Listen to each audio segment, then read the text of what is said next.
নমস্কার বন্ধুরা, আমি তন্ময় আর আপনারা আছেন ইনফরমেটিভ তন্ময়ের সাথে। বন্ধুরা, ট্রাকের পেছনে কেন লেখা থাকে ওকে টাটা?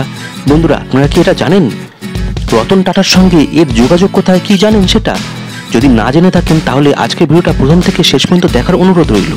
বন্ধুরা, অধিকাংশ ট্রাকের পেছনে দেখবেন লেখা আছে ওকে টাটা।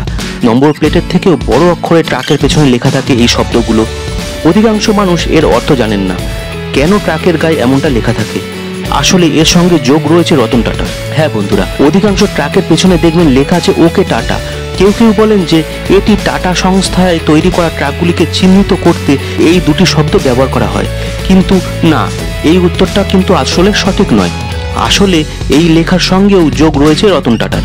টাটা গোষ্ঠী কিন্তু বন্ধুরা ট্রাকের পাশাপাশি টু হুইলার এবং চার চাকা গাড়িও তৈরি করে, কিন্তু টাটা গোষ্ঠীর তৈরি টু হুইলার বা ফোর হুইলার গাড়িতে ওকে টাটা লেখা দেখা যায় না।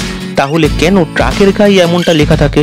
এটা ঠিক যে ওকে টাটা লেখা থাকে শুধুমাত্র টাটা গোষ্ঠীর তৈরি ট্রাকগুলিতেই, তবে টাটা গোষ্ঠীর তৈরি সব ট্রাকে এই লেখা দেখতে পারবেন না আপনি।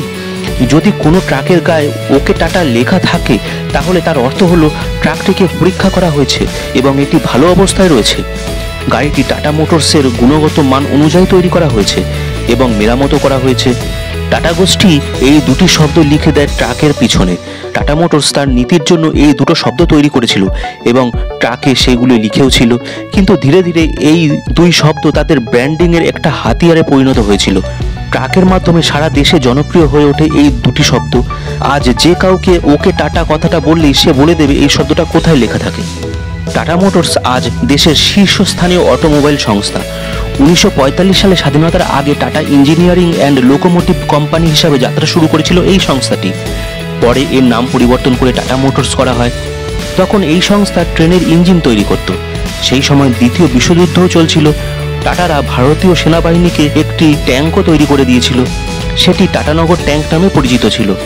এর কিছু পরে অটোমোবাইল শিল্পে প্রবেশ করেছিল টাটা। মার্সেডিস বেঞ্চের সঙ্গে অংশীদারিত্বে 1954 সালে তারা প্রথম বাণিজ্যিক যানবাহন তৈরি করা শুরু করে।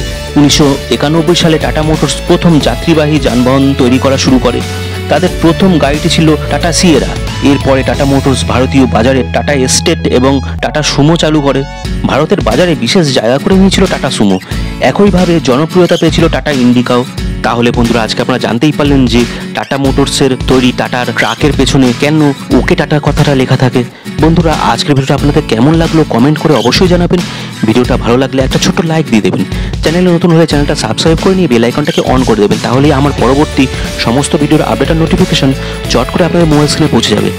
বন্ধুরা, আজকের ভিডিওটা এখানেই শেষ করলাম। পরবর্তী দিনে আরও অসংখ্য এই ধরনের ভিডিও নিয়ে আপনাদের সামনে চলে আসবো। ভালো থাকবেন, সুস্থ থাকবেন।